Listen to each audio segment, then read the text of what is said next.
जय भारत, वंदे मातरम, हर हर महादेव। मैं श्रीनिवास पांडे आपके सामने एक उपस्थित हुआ वीडियो लेकर अपनी संस्था की तरफ से, और हम आज अपनी वीडियो में उन महान नायकों को याद करेंगे जिनका आज़ादी में बहुत बड़ा योगदान था और उनके योगदान को हम भूल नहीं सकते। चाहे वो चंद्रशेखर आज़ाद हो, चाहे वो भगत सिंह हो, चाहे वो सुभाष चंद्र बोस हो, उन महान नायकों को हमारा नमन, और उन महान नायकों को हम सत सत प्रणाम करते हैं, क्योंकि वो एक देवता तुल्य हैं और हमारे लिए वो देवता से कम नहीं है। तो आइए हम उन पे कुछ प्रकाश डालें, उन महान नायकों पे। सबसे प्रथम चंद्रशेखर आज़ाद, जिन्होंने 14 साल की आयु में 14 कोड़े खाए, एक निर्भीक होकर जज को प्रश्न दिया, उत्तर दिया, और उन महान और अपनी देश की आज़ादी के लिए षड्यंत्र का शिकार हुए, और किसी देशद्रोही ने उनका पता बता दिया कि वो एल्फर्ट पार्क में है, और उन्होंने खुद अपने को गोली मारकर अपना प्राण त्याग दिया, क्योंकि वो नहीं चाहते थे कि ब्रिटिशरों के हाथ में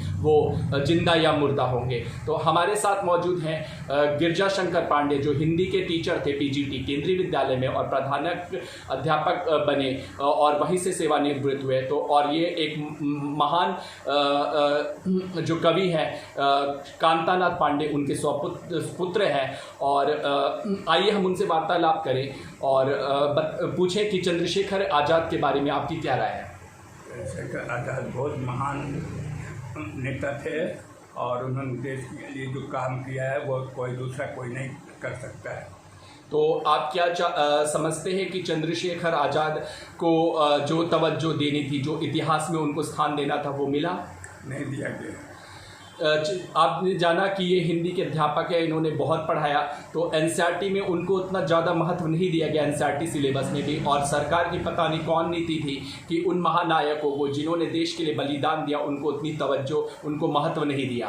और पता नहीं क्या सरकार की पॉलिसी थी, ये हमें समझ से पार है, क्योंकि हमें सही इतिहास के बारे में जानकारी कभी भी दी है। हाँ, अकबर को आप अकबर द ग्रेट कह देते हो, और जो चंद्रशेखर आज़ाद और जो अनेक मतलब थे, मुस्लिम हो, चाहे सिख हो, चाहे हिंदू हो, उन्होंने देश की आज़ादी में बहुत बढ़ चढ़ कर योगदान दिया, तो उनको हमें उतना महत्व नहीं दिया गया। तो चंद्रशेखर आज़ाद को महत्व ना देने के कारण आप क्या समझते हैं?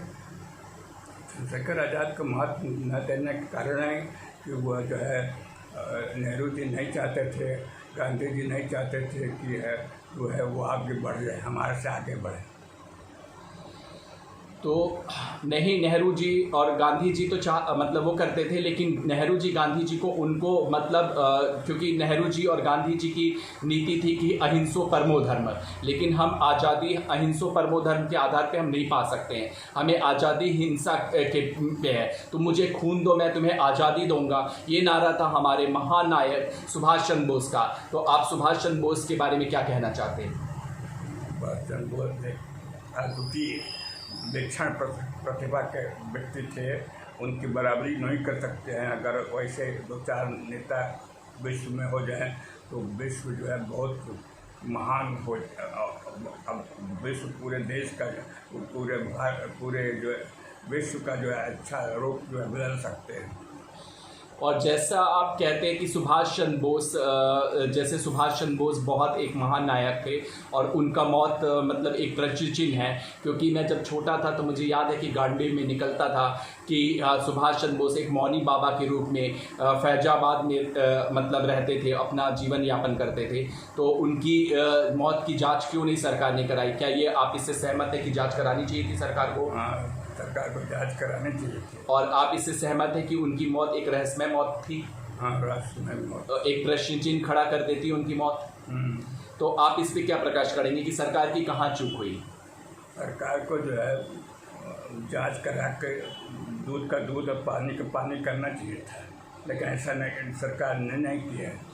क्योंकि सुभाष चंद्र बोस की मौत बहुत दुर्घटना में हमें पचा पा रहे हैं कि सुभाष चंद्र बोस की मौत एक दुर्घटना में हुई थी। उनकी जांच करनी थी सरकार को, और सच लाना चाहिए था कि आखिर सुभाष चंद्र बोस कहाँ गए, और जो कि हमारी ये दिखाती कि सरकारी लापरवाही कितनी थी।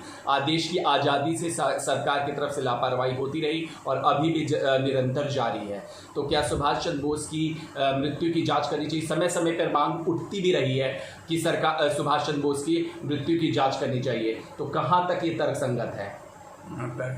जांच जरूर होना चाहिए, जिससे कि जनता को सही स्थिति का पता लग सके। और जो हमारे एनसीईआरटी सिलेबस में सुभाष चंद्र बोस के और चंद्रशेखर आज़ाद को ज़्यादा महत्व देना चाहिए था। ये एनसीईआरटी में जो नहीं दिया गया उसके बारे में आप क्या कहेंगे? इसके बारे में जो है ये सरकार की गलत नीति है। सरकार को जो है इसमें एनसीईआरटी बुक में जो है ज़रूर उसको जो है महत्व देना चाहिए था, क्योंकि अकबर द ग्रेट हमें पढ़ाया जाता है इतिहास में, और अकबर द ग्रेट कैसे हो गया? जिसने एक हमारे देश पर आक्रमण किया, वो बाबर भगोड़े का बेटा था और उसने हमारे देश पे आक्रमण किया गया और उसको हमें अकबर द ग्रेट कहते हैं। तो ये कौन सा तंत्र है, ये कौन सा प्रजातंत्र है, आज तक हमें समझ में नहीं आया। क्या आप इससे सहमत हैं? नहीं सहमत है। उनका जो है सच्चाई जनता के सामने लाना चाहिए था। हाँ, क्योंकि अकबर द ग्रेट तो है नहीं।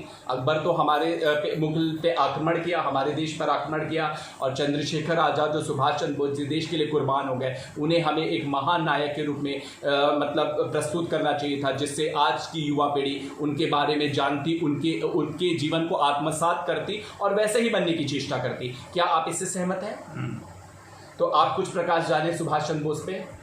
सुभाष चंद्र बोस एक अद्वितीय प्रतिभा के, विलक्षण प्रतिभा के व्यक्ति थे। अगर वह ऐसे ही 2-4 लोग रह रहे हैं तो विश्व का स्वरूप ही बदल जाए। और जबकि सुभाष चंद्र बोस IAS में टॉप किए थे, प्रथम स्थान किए थे, और अपनी नौकरी उन्होंने त्याग दिया देश के लिए।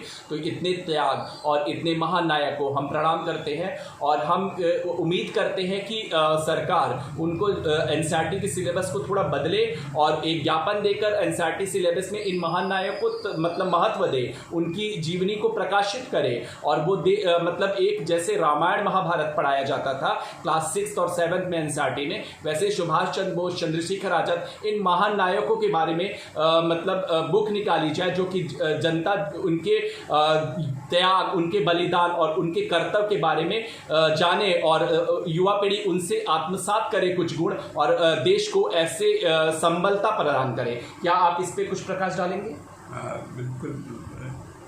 बिल्कुल सही आपने कहा। इनको जो एनसीईआरटी बुक में महत्व देना चाहिए था और नहीं दिया है। ये सरकार की चूक है, और हम आशा करते हैं भविष्य में इस चूक को जो है सुधारा जाएगा। और आप सरकार से क्या संदेश कहना चाहेंगे? हम सरकार से चाहेंगे कि ऐसे लोगों को जो है, ऐसे लोगों की जीवनी जो है प्रकाशित किया जाए और पढ़ाया जाए, जिससे कि वो प्रेरणा लेकर के जो है देश सेवा के लिए कार्य करें। आपने देखा कि हमारे सामने गिरजा शंकर उपस्थित थे, उनके वक्तव्य को हमने जाना और हमने उन महान नायकों के जीवन के बारे में जाना, और इसी के साथ अपना मैं वीडियो समाप्त करता हूं। जय हिंद, जय भारत। हमारे चैनल को लाइक नहीं किया है तो लाइक करें, सब्सक्राइब करें और ज़्यादा से ज़्यादा शेयर करें और बेल आइकन दबा दें, जिससे हमारी नोटिफिकेशन आपको मिलते रहे। महादेव।